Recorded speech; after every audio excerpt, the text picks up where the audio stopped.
Stalin. Podemos ver un documento de estos que hizo National Geographic. ¿Puedes leerlo desde aquí? Sí, hombre implacable. Stalin, la muerte del hombre de acero de la Unión Soviética. Joseph Stalin murió de una hemorragia cerebral el 5 de marzo de 1953 después de haber gobernado la Unión Soviética durante casi 3 décadas, sembrando un régimen de terror y la represión. Fíjate, no lo llaman genocida. No. Era un hombre implacable. Implacable no es un insulto. Era implacable. El hombre de acero. Coño. Superman. Iron Man. Stalin. The Man of Steel. Superman. Joseph Stalin. El hombre de acero. Le pusieron varios adjetivos dentro del Partido Comunista para que no pareciese que lo idolatraban como a un dios. Es cierto que lo describían como el padre. De hecho, le llamaban el pequeño padre de todos los pueblos o le llamaban el hombre que brillaba más que el sol, pero lo hacían de forma humilde. ¿Por qué Stalin arrestó y torturó a cientos de los más prestigiosos doctores de Moscú en 1953? Una de las partes más cachondas de Stalin es su muerte. Ninguno de estos ha muerto de forma natural. Ni siquiera el montón de mierda de Chávez, cuando muere en Cuba, se esperan para decir que ha muerto hasta que el gobierno de los Castro le había sacado más dinero a los venezolanos. Y entonces dije, pues se nos ha muerto. Pero os lo hemos dicho un mes y 20 días después, que el cadáver estaba ya podrido. Pero es que la hija de Chávez dijo, no, yo aprovechamos y decimos, como nadie sabe que ha muerto mi padre, se llevó el dinero a cuentas en Estados Unidos para seguir sangrando. Pero bueno, todos han tenido una muerte muy peculiar. La muerte de Lenin es bastante peculiar, luego la tocaremos. La Izquierda Diario. Partido de Trabajadores Revolucionarios. Cuidado las mierdas que me tengo yo que meter en mira qué mierdas. Internacional. Se encontró fosa común con 8.000 cuerpos asesinados por el régimen de Joseph Stalin. ¿8.000? No había más. El nuevo hallazgo de la fosa común con cuerpos de asesinados durante el régimen de Stalin en Ucrania. Esta es otra, vale. Vale, no se trata de otra cosa que el recordatorio de todo lo que está mal con un régimen totalitario. No se trata de crímenes cometidos por bolcheviques, sino de la purga stalinista para concentrar el poder y a contrario a los principios socialistas. Vamos a ver, que a lo mejor no lo he explicado bien. Sí. ¿Usted qué es? Yo soy del Partido Revolucionario de Izquierdas. Muy bien. Oye, que han encontrado 8.000 cadáveres en Ucrania asesinados por Stalin. Bueno, es que eso estaba mal. A ver, eso, hombre, está regular, pero no está tan mal, ¿vale? O sea... Oye, todo lo que hizo Lenin, todo lo que hizo Stalin, lo malo es como, no, es que eso no es verdadero comunismo, eso no es verdadero socialismo. Y lo que se supone que es bueno, sacan pecho. Y entonces estaba bien lo que habían hecho. ¿Qué imagen podemos sacar para que la gente asocie las fosas comunes a Stalin? La foto de Stalin.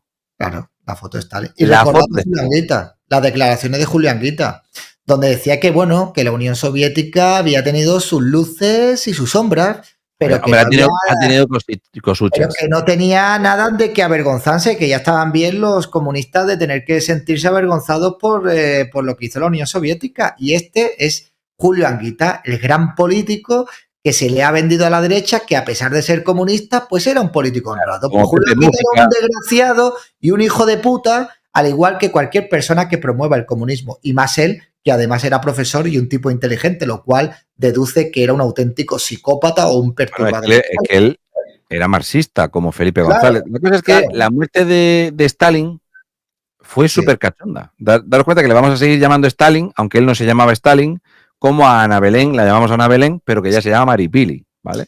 Los 5 días de la agonía de Stalin y su misteriosa muerte. Bien, Stalin muere de hambre y de sed. Porque como en los últimos momentos estaba de aquella manera y si Stalin te señalaba te mataban. Sí, estaba un poco ya... Pues tomaron la decisión de encerrarlo en la habitación cuando se acostase y que nadie abriría la llave hasta que estuviera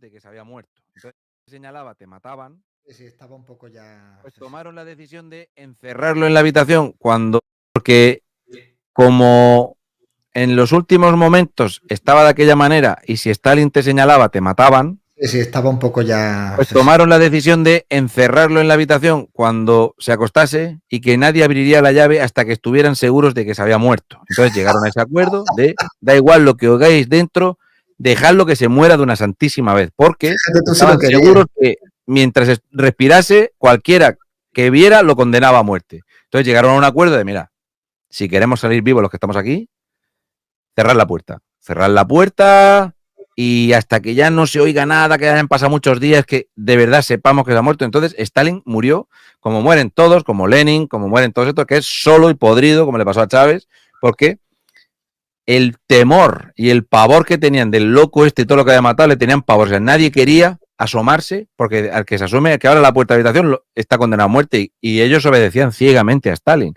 porque estaban convencidos de que tenía poder sobre el pensamiento. Sí, es que estaba ya en una debacle el tío mental que incluso mandó matar a su médico privado y todo. O sea, estaba ya con una paranoia que se estaba cargando todo. Lo maravilloso del comunismo es que, como Stalin inventó el Photoshop, esto fue algo que sus herederos tenían muy claro. Entonces era muy importante que si alguien no te interesaba, lo quitabas de la foto. Esta foto es una imagen original de cómo este estaba nominado a abandonar la casa. Qué maravilla, parece la muerte de un Jedi. ¿Vale? Luego todo esto se hizo después, esto es a posteriori. Aquí tenemos uno de los personajes de los que yo me he basado en coger partes de sus discursos y en partes de lo que este hombre dijo, porque este pronunció aquel discurso que fue llamado el discurso secreto, de cómo el que hereda el poder después de Stalin habla públicamente de lo que había hecho Stalin, pero ese discurso jamás salió al público. Por eso se le llama el discurso secreto, porque se hizo en la 20ª convención del Partido Comunista, nunca salió de allí y parte del discurso salió de extraperlo en el año 1970 y fue publicado en el resto de Europa lo que se dijo en el discurso después de la toma de poder y casualmente el que publicó la parte del discurso murió de un infarto. Vaya por Dios. Sí, los rusos han funcionado muy bien. Entonces, las portadas de los periódicos, ¿no? Pues, por ejemplo, el Diario de los Trabajadores, el Daily Worker, decía Stalin, el arquitecto del socialismo. O sea, no había nada malo. Salvo el Daily Mirror que dijo lágrimas de cocodrilo. Pero la imagen de Stalin era que era un señor que había promovido el socialismo. Un jefe de Estado, no era un dictador, no era un genocida, no. Eso vino después. Esta película, si no la habéis visto, es muy recomendable porque explica de forma con humor lo que realmente sucedió. La comedia roja del año, que es la muerte de Stalin, y aquí efectivamente narra cómo entre ellos lo que querían era a ver cómo lo hacían para no matarse entre ellos. Está muy bien. Yo me he basado bastante en todo lo que dijo Nikita, que bueno, él hereda el poder, él es el que se pone de uñas con Kennedy, el de los misiles de Cuba, es este hombre, y tiene una de las frases más grandes del mundo que a día de hoy, en el año 2024, tiene más sentido que cuando la dijo. Ahí lo tenéis, el discurso secreto con el que Khrushchev acaba con el culto a Stalin. Este discurso, que se llama así, no se emitió públicamente y parte de lo que se transcribió del discurso fue lo que se sacó a escondidas del muro donde estaban los demócratas, que luego estaba por todo el fascismo, ¿verdad? Y entonces parte de eso fue lo que empezó en los años 70, ostras. Oye, a ver si es verdad todo esto que decían de Joseph. Oye, pero ¿qué pasa aquí? Que lo habéis visto en la foto de antes, este señor, su gran éxito fue entender qué hacer para estar por ahí purulando sin que Stalin se lo cargara. Porque Stalin los mataba a todos. Entonces él entendía por qué Stalin lo hacía y él entendía por qué el pueblo ruso, durante el mandato de Lenin y luego de Stalin, la ciudadanía rusa no tenía los valores normales de un pueblo normal, porque cualquiera podía morir, cualquiera podía ser acusado de traición, mataban a cualquiera. Y entonces este señor en ese discurso habla públicamente de genocidios, masacres, y de que como le cayeras mal te mataba, y que el partido lo purgaba, y que él mantenía corruptos, porque si tenía un corrupto, porque una de sus formas políticas era la corrupción. Él dejaba que sus mandos robaran. Y cuando que quería purgar a uno de sus mandos, decía, mira, es un corrupto, lo he pillado. Y como los otros decían, coño, yo también soy corrupto, pero es que a mí me dio permiso Stalin. Ya, pero mira, lo ha matado. Entonces los tenía todos acojonados. Los hacía ricos, les dejaba robar y cuando quería quitar a uno, lo purgaba. Los purgó a todos. Aquí vemos a Nikita con Fidel. Y entonces, un buen comunista le gustaba, porque Fidel Castro es la gran mentira de la historia. A Fidel Castro le gustaba Lenin, claro. Marx, claro. Stalin, claro. Oye, que se ha muerto este, ahora está Nikita, también, me gusta. Vamos, un pachi nadie de toda la vida. Si os metéis en esta publicación que es acojonante, que se llama EOM, el orden mundial, apaguémonos. 25 de febrero de 1956, Khrushchev pronuncia su discurso secreto con el que dio el inicio a la desestalinización. El secretario general del Partido Comunista de la Unión Soviética denunció el culto a Stalin y sus políticas represivas, marcando diferencias con su antecesor. Con su discurso, Khrushchev consiguió asentarse en el poder e inaugurar una época de reformas económicas y cierto deshielo político.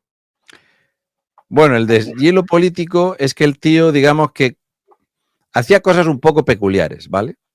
Tiene su miga. Él sabía que tenía que seguir manteniendo la imagen de esa Rusia súper fuerte, que no tenían miedo a nada, que, como habían demostrado en la guerra, ellos no les preocupaba que murieran rusos. O sea, para vencer a los alemanes, a ellos no les preocuparon perder 26 millones o 27 millones de rusos en la guerra. Aquí hay trozos, y esto los podéis buscar, hay trozos de ese discurso secreto que explica cosas como: la hambruna fue espantosa, la gente comía cadáveres, el Politburó prohibió cualquier mención al canibalismo en prensa. El domingo pasado hubo gente que hablaba del Holodomor. Y claro, mezclaban cosas, porque la putada de todo esto es que mezclamos conceptos. Esto que cuando yo lo he estado preparando durante estas semanas que lo está preparando, y yo le contaba cosas de estas a mi mujer, porque yo cuando te voy a contar algo intento interiorizarlo para que lo puedas, no sea leer. Yo le decía a mi mujer, mira, para que uno no se comiera a su hijo, cuando se te moría un hijo, lo que hacías era buscar una familia que se le hubiera muerto un hijo y le dabas el cadáver del tuyo. Llegó un punto donde se negociaba si el cadáver era más grande o más chico, que como se te muriera otro se lo tenías que dar porque tú le dabas un cadáver más grande. Entonces tú te llevabas el hijo de otro y tú le dabas tu hijo a esos y entonces tú te comías al hijo de otro y el otro se comía a tu hijo. Pues esto la prensa rusa prohibió que se hablase de. ¿Os imagináis que hicieran una película bien hecha de esto? Al igual que han hecho tantas sobre el nacionalsocialismo. Yo simplemente lo dejo ahí. Cuando Nikita explicó que el 23 de febrero de 1922 se emitió un decreto gubernamental sobre la confiscación forzosa de todos los objetos de todas las iglesias rusas y que el Politburó prohibió decir que esto lo había firmado y exigido directamente Lenin, porque si algo tenían en común todos los comunistas es que tenían que acabar con todas, absolutamente todas las religiones. Los discursos de Stalin eran del tipo: camaradas, debemos desenmascarar y destruir sin descanso a todos los enemigos del pueblo. Pero no debemos permitir que un solo bolchevique honesto sea perjudicado. Debemos llevar a cabo una lucha contra los difamadores. En 1938, muchos de los amigos de Trotsky empezaron a preguntarse en qué momento y de qué fuente se había originado el terror stalinista y el carácter violento y antidemocrático del régimen soviético.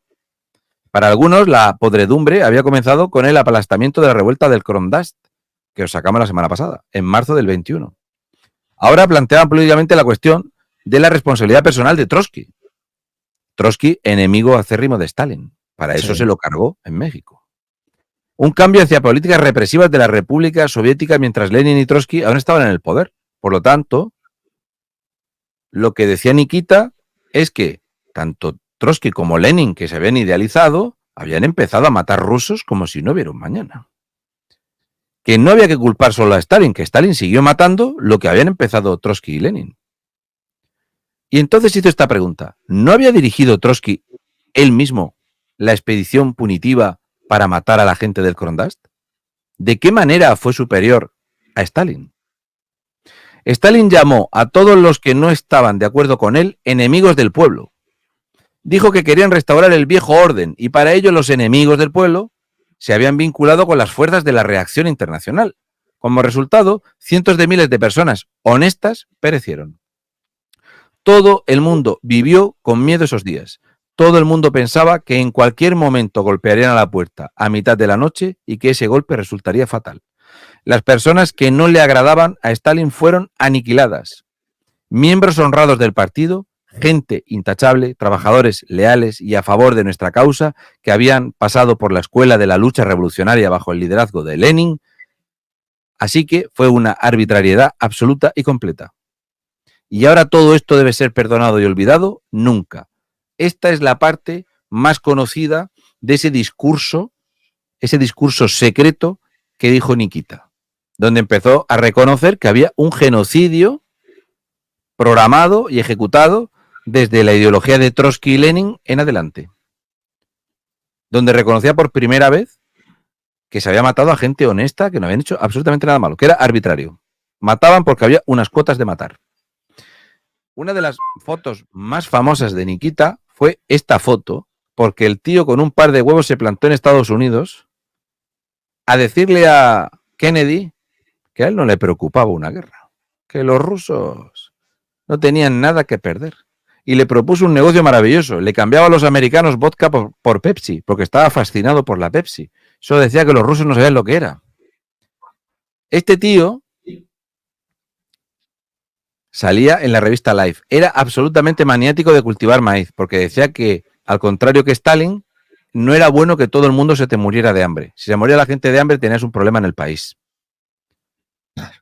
Si veis el logotipo de la página esta, Comunistas de Cuba, en Comunistas de Cuba se reconoce que efectivamente existió por fragmentos el discurso que hizo Nikita Khrushchev en ese 20º Congreso del Partido Comunista Ruso, denunciando públicamente todo lo que había hecho Stalin. Date cuenta que en cualquier mundo normal, si a ti el líder de un país y el líder de un partido te dice que los que había antes que él, hay pruebas fehacientes de una carnicería que todo el pueblo lo sabe, lo que ha sido matar gente, la reducción de población, eso hubiera sido el final de esa ideología, pero del comunismo no. ¿Por qué? Pues porque Nikita sabía que tenía que seguir con la misma forma de hacer publicidad y propaganda, porque si no el país se le venía encima. Porque tenía muy serios problemas. Entonces, por ejemplo, después del discurso diciendo que Stalin era un asesino, pues Castro decía, a mí me gustaba Lenin. En el año 70, pues Fidel Castro hizo unas jornadas endiosando a Lenin, porque a él le daba lo mismo uno que otro. El Che Guevara haciendo maravillosas interlocuciones, ahí explicando lo maravilloso que era el comunismo. Por cierto, otro que se disfrazaba de militar todo el rato. Oye, que Lenin molaba y Marx también le molaba. Claro. Estuvo 9 horas hablando de Marx. 9 horas. Y la gente aplaudiéndole de todas las cosas maravillosas que había hecho Karl Marx. Otra de las cosas benditas es que resulta que Stalin se vendía como un hombre de paz. Cuando Pablo Iglesias Turrión catalogó y señaló a Arnaldo Otegi como hombre de paz era la forma en la que se dirigían a Stalin. Así que Fidel Castro, como quería ser un poco Stalin, aparecía con palomas en el hombro. Y las palomas se posaban mágicamente sobre Fidel Castro porque era un hombre de paz. Claro. ¿Qué pensáis? ¿Que el truco este lo hizo poco? Pues sí. Igual que Miguel Ríos, que empezó a retirarse en 1979. Toda la vida con la paloma enganchada. Fíjalo. Es como yo soy un hombre, ¿no?, de paz. Como una religión, ¿no? Es como el Espíritu Santo, pues yo soy el elegido y el Espíritu Santo se posa sobre mí. Sí. Así que Otegi, comunista, fue ungido como hombre de paz Pero no era para que las que no somos comunistas no nos chocara aquello de hombre de paz. De hecho, a todos nos chocó lo de hombre de paz. Claro. Sino era una forma de decir claramente que era la idea estalinista. Matar lo que tengas que matar hasta imponer tu ideología. Una de las grandes maravillas de Stalin es que, daros cuenta que aquí tenemos a lo que luego heredó Rusia, ya digo, Fidel Castro, como buen comunista, era la putita de todos. Y entonces, que es Leonid Brezhnev, que es el de la derecha, que es el que luego se queda, el de los besos en la boca, y este es Nikita Khrushchev. Estos empiezan a negociar con Estados Unidos, cosa que siempre se ha negado todo esto. O sea, hubiera sido imposible que el comunismo hubiera llegado hasta nuestros días, pero es que el Partido Demócrata tenía una facción socialista comunista dentro del Partido Demócrata. Siempre pasó. Date cuenta qué foto.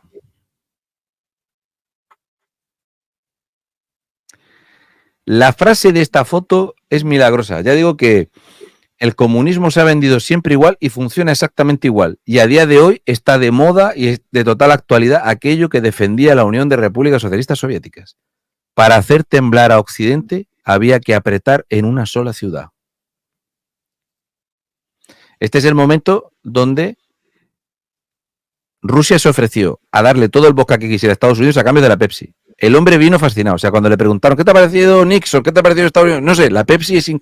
Hay que traer Pepsi a Rusia. Los rusos necesitamos Pepsi. Porque era un tío un poco peculiar. Es que los rusos siempre han sido un poco peculiares. Era un hombre muy familiar y cuando digo un hombre muy familiar, ¿por qué era tan importante que él se mostrase a los rusos como un hombre muy familiar?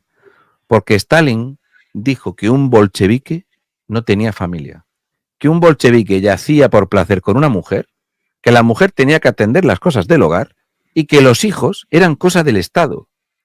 Esa frase de Isabel Celá, los niños no son de los padres, son del Estado, lo dijo Joseph Stalin cuando dejó que a su hijo lo mataran. Él odiaba a su mujer, a la que le disparó en el pecho y la mató, aunque quisieron vender, primero dijeron que se había muerto de apendicitis, pero luego vieron que tenía un agujero en el pecho y dijeron, pues no, se ha suicidado. Lo que pasa es que el disparo no estaba la ropa quemada como si ella se hubiera disparado a sí misma en el pecho. Pero como durante la cena se había peleado públicamente con Stalin, pues le pasó como a la mujer de Carrillo. Murió de forma asintomática. Por eso, Nikita dejó bien claro que no, que los rusos tenían que tener familia. Y que un hombre tenía que hacerse cargo de la familia. Los bolcheviques no se hacían cargo de la familia. Los hijos los cuida el Estado. Y fabrica bolcheviques que nunca traicionen al Estado. ¿Puedes leer esto? Sí, una frase de Nikita, una cita, dice: en lugar de probar la exactitud de su política, él eligió casi únicamente el camino de la represión y de la aniquilación física, no solamente contra sus verdaderos enemigos, sino contra los individuos que no habían cometido crimen alguno contra el partido ni contra el gobierno soviético.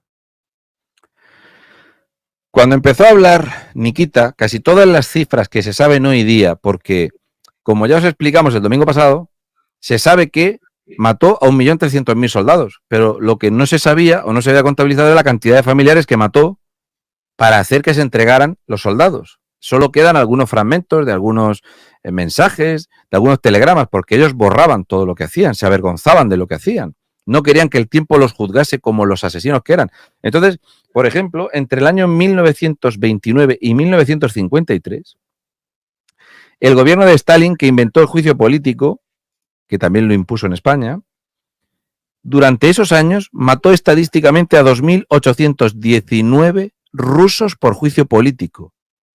777.975. Juicios con resultado de ejecución en lo que se llamó la Gran Purga. La Gran Purga fue en 1937 y 1938. 681.629 condenados a muerte. 28.403 asesinatos por juicio político en la Gran Purga. Los juicios tenían una duración media de 2 minutos a 3 minutos y por supuesto no se juzgaban de uno en uno. Lenin hacía lo mismo a un ritmo de 1.000 al día. Stalin a un ritmo de 28.400 al día. Mejoró el sistema porque decía que, hombre, en vez de jugar de uno en uno, que se podía juzgar familias, por grupos, por grupos. Las muertes por represión confirmadas de Stalin a lo largo de sus casi 30 años fueron más de 50.000 al mes. El año donde más gente mató fue en 1939. El Holodomor condenó a morir de hambre a 5.700.000 personas en 2 años. Pero ¿qué sucede? Que esta hambruna que se catalogó en 2 años, como explicó Nikita, hubo gente que empezó a morir antes de las muertes masivas y gente que siguió muriendo después. En total, más de 7 millones de personas las mató de hambre en la hambruna del Holodomor. En 22 años, Stalin metió en la cárcel a 1.700.000 rusos sin juicio. Entre los trabajadores que hacían una huelga cuando no se le autorizaba, las hambrunas, las ejecuciones sumarísimas y demás, en 23 años mató a 12 millones de personas Stalin. Generó la policía más famosa del mundo, que luego se llamó KGB, pero su nombre inicial era el NKVD. Si queréis ver disparates, pues yo, después del domingo pasado, que al final tenemos problemas con la censura, no voy a meter hoy imágenes. Si buscáis NKVD, ya vais a entender qué era Stalin. El NKVD tenía su sede en España, en Alcalá de Henares. Aquí mataban a todos los trotskistas. A Trotsky se lo carga en México y a los demás donde los pillaba. Cuando este tío iba a Estados Unidos, a él no le pegaron un tiro en la cabeza. De sus negociaciones con Kennedy, el que salió muerto de ahí no fue él. En estas reuniones donde él iba a Estados Unidos sin ningún problema, porque él sabía que allí no le iban a tocar un pelo. Porque en Estados Unidos, igual que había un fortísimo movimiento nazi en su momento, luego había un fortísimo movimiento socialista comunista, porque los planes quinquenales que arrojaba Rusia es que trabajaban muchísimo, pero los planes quinquenales se demostró en los años 80 que todos fueron mentira. No existió el milagro ruso. La productividad era un desastre, se falseaban los datos. Esta frase te va a encantar. Jamás negociaremos con miedo, pero jamás temamos negociar. John Fisher Kennedy. La Unión Soviética fabrica misiles como fabrica salchichas. Nikita Khrushchev. Tú imagínate negociar con un tío que te suelta esto.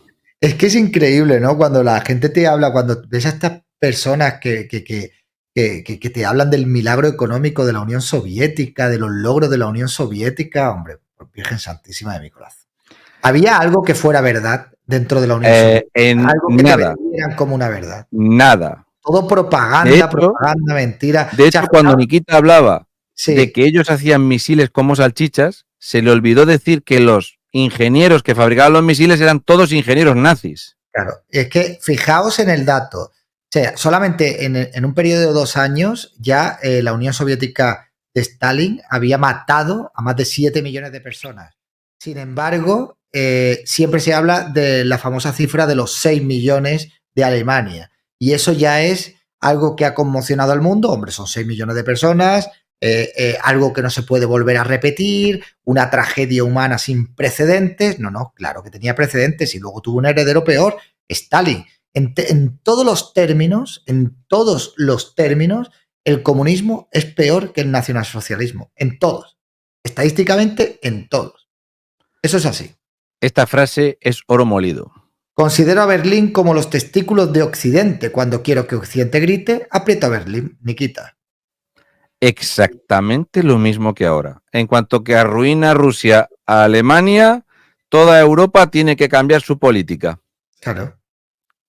Exactamente. Siempre han sabido que el punto débil de Europa era meterte con Alemania, con Berlín.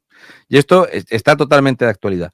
Cuando se crea el NKVD, se crea para perseguir a los polacos. Era la llamada policía bolchevique, según los cuales, dijo Stalin, de hecho ahora sacaron unas cuantas leyes que firmó directamente donde decía, no, si es polaco, de familia polaca, habla polaco o tiene parentesco con un polaco, es espía. No. 139.835 polacos condenados a muerte en Rusia. 111.091 polacos condenados a muerte por ser únicamente polacos dentro de lo que era Polonia. Cuando se firma la Orden 485, que de esto podéis buscar información, la Orden 485 del NKVD era exterminar la etnia polaca. La firma Stalin. Stalin, para hablar de Polonia, en sus discursos decía basura polaca. ¿Os acordáis de cuando decían que Hitler deshumanizaba y que comparaba a los judíos con ratas? Pues para Stalin, un polaco no era un ser ni una rata, era basura. Por lo tanto, te podías desprender de ella. De hecho, Stalin metió a más de 2 millones de judíos en campos de concentración. Sí, de eso tampoco se habla. Es curioso. De eso no hay películas, amigo. No. Del 25 de agosto de 1937 al 15 de noviembre de 1938, mató a 185.000 polacos que tenía obligatoriamente que ser torturado al menos 10 días antes de darles muerte. Si no, Stalin condenaba a los policías del NKVD.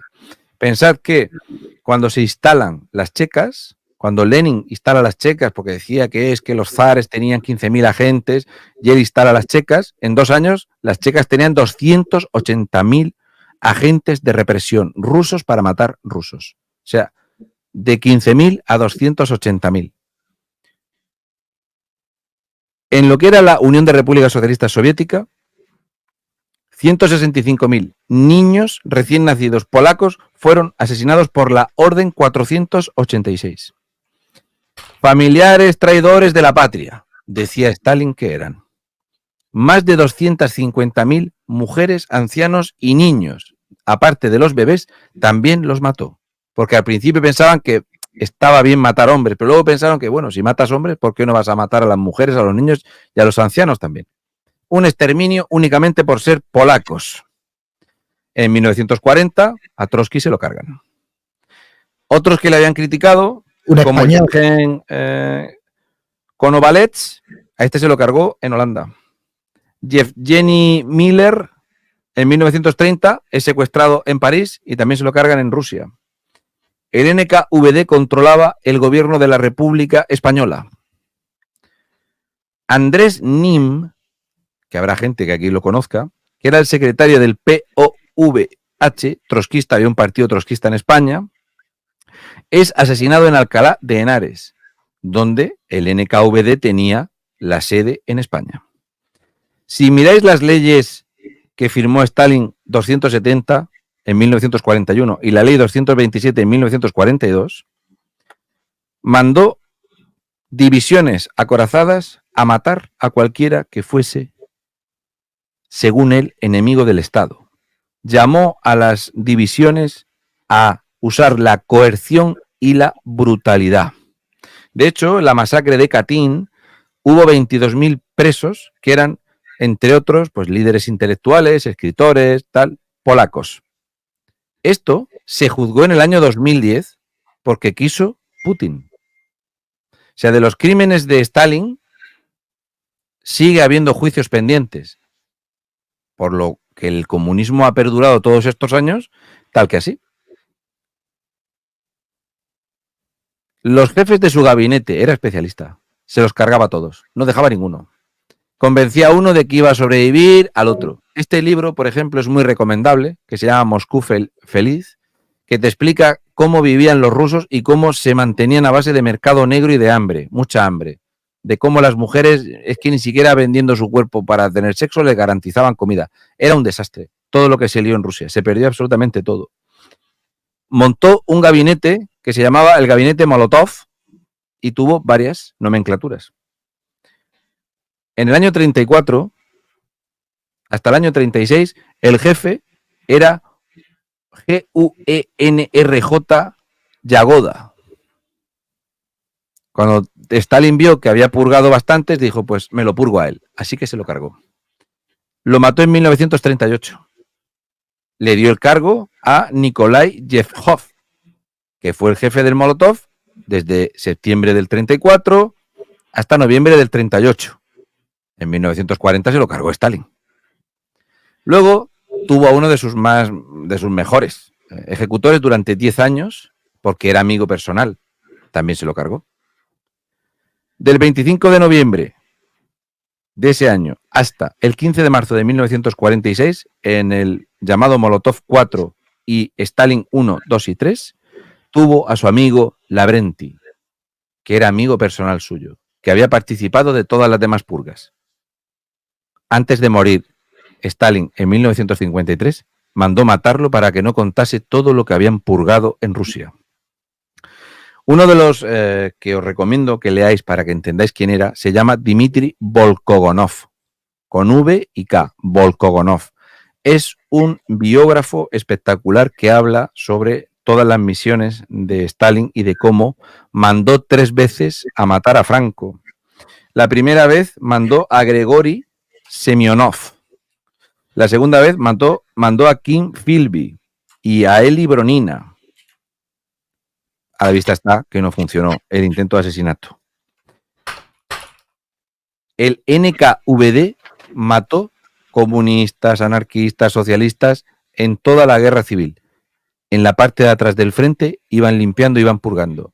Esta foto, que es una de las fotos más famosas de Lenin, esta foto no es real. Esta es la foto que encontramos en los libros de historia. Para entender por qué el comunismo ha sobrevivido hasta el día de hoy, hay que entender que todo lo que hizo era mentira. Esta foto no es la original. Si vosotros buscáis esta foto de Lenin dando un discurso en un carromato de madera, es esta la foto. Es falsa. La verdadera foto era con Trotsky. Stalin ordenó borrar a Trotsky de todas las fotos. Todas. Y no solo eso, sino que cada vez que purgaba a uno de sus líderes, lo borraba de todas las fotos. Cosa que, por cierto, sigue haciendo Kim Jong-un. La pregunta es, ¿por qué en los libros de historia se utilizan las fotos falsas en vez de las fotos originales? Pues para enaltecer al comunismo, para blanquearlo, para vanagloriarlo. Si vosotros buscáis esta foto, sí. Esta foto yo la tengo con Trotsky. La foto de los libros de historia, este de aquí no existe. Es una mancha gris. Sin embargo, es la que te publican. Esto es para que entendáis cómo funcionaba Lenin. Esta imagen es bastante conocida de Lenin, la última, pero no era la original. La original iba con todos estos que se los fue cargando año tras año. A todo el que purgaba, lo purgaba, pero de por vida. Lo mataba en vida y lo mataba históricamente. No había de hecho, cuando Lenin se puso enfermo y tenía medio cerebro paralizado, la idea de Lenin y de parte del partido era que Trotsky fuera, digamos, el heredero y el que cogiera el partido. Entonces, bueno, aprovechó un momento en el que Trotsky tuvo que abandonar la Unión Soviética por unos motivos personales para, bueno, pues cargarse aparte de la cúpula y hacerse con el poder después de la muerte de Lenin. A Trotsky le pilló la muerte de Lenin fuera de la Unión Soviética y ahí se hizo con el poder Stalin, ¿no? ¿Cómo lo hizo Nikita para sobrevivir a la fiesta? Pues aquí lo veis. Esa es buena pregunta. Es que este tío era, yo lo comparo a Guti con resaca en el campo. Podía estar en el campo, pero nunca estaba por donde iba la jugada ni la pelota. Él purulaba por allí. Pues bien, este tío era de los mencheviques en 1917, pero cuando vio que Lenin se los iba a purgar a todos, se apuntó con los bolcheviques. Igual que Trotsky también, que se hizo el líder. Se cambió de palo. Sí, sí. Todo lo que hacía era no molestar a Stalin y decirle que sí a todo, pero tampoco tanto. Y no quería nada de cargos de poder, porque él veía que todo el que llegaba para arriba... Estas fotos de Stalin, todas las fotos de Stalin que veis son todas mentira. Stalin tiene un cajón de madera debajo de los pies. De hecho, Putin todavía lo conserva, aunque no lo usa. Porque Stalin, aparte de feo, era un enano coñón. Y como tenía mucho complejo de la estatura, siempre intentaba que no hubiese nadie cerca que pareciese que era más alto que él. Y tenía su cajón de madera para dar los discursos. Siempre. Aquí vemos cómo Nikita, año tras año, iba sobreviviendo. Era como el Gran Hermano, y él decía, no te preocupes, que aquí alguno tiene que quedar antes o después. Se los cargaba a todos, Joseph. Pero además súper bien, porque era un georgiano. De hecho, él, Nikita, llegó un momento donde dice que él no se hizo ruso, porque él tampoco era ruso. El otro era georgiano, él tampoco era ruso. Entonces decía, yo no me volví ruso. Si me hubiera vuelto ruso, yo hubiera sido un carnicero igual que Stalin, porque Rusia ya estaba acostumbrada y todo el mundo entendía que había que matar. Porque él había convencido a la gente de que las purgas eran buenas y necesarias. Claro. Porque si seguían naciendo rusos, habría que hacerles sitio en el partido y en cargos de poder. Y claro, pues la gente a lo mejor de forma natural no se moría, pues los ayudabas un poco, los matabas y cada vez ibas metiendo más gente en el partido. Y fomentó la corrupción y el mercado negro. Este libro es muy bueno. Muy bueno. De cómo, para sobrevivir, lo que tenías que hacer era callarte y no querer a nadie. Lo que era la vida diaria. Y delatar lo máximo posible. Todo el mundo denunciado. Todo el mundo denunciado. De cada 100 rusos, 65 rusos estaban investigados por traición. Un libro muy bueno también, El archipiélago Gulag. Es un libro muy bueno también para saber cómo funcionaba el sistema de justicia en el estalinismo. Era rápido, porque los juicios duraban entre 2 y 3 minutos, entonces en sí no gastaban mucho tiempo. Sí, sí. ¿Por qué llegó hasta nuestros días el comunismo como algo bueno? Por culpa de gente como Mikhail Sholokhov. Este era el que te decía lo bueno que era todo lo que era comunista. El que lo contaba bonito, el que hacía los discursos bonitos, es que el que escribía el progreso de la madre patria Rusia, de cómo eran de democráticas las cosas comunistas. ¿Y cómo se blanqueó tanto que a este tío, a Mikhail Sholokhov, el que promocionó a Stalin, le dieron el premio Nobel de Literatura? Es que es increíble, ¿no? Y que haya gente que quiera volver a esa puñetera locura. Stalin se llamaba Iosif Zugashvili. Habrá muchos que han visto un España-Georgia que el portero se llama Mamardashvili. Pues los georgianos de apellido tienen el Billy. Pues sí, efectivamente, Iosif no se llamaba Stalin, fue un nombre artístico que se puso. Se llamaba Iosif Zugashvili.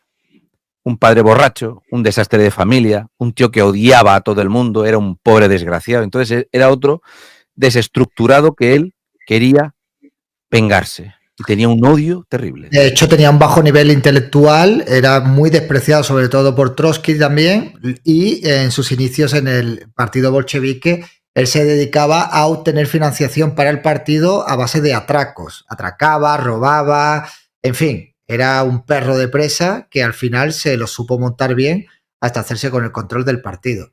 Para entender Nikita que tenía que intentar sobrevivir al progreso, él lo entendió cuando en el año 1921, mientras él estaba en el ejército, su mujer se murió de hambre.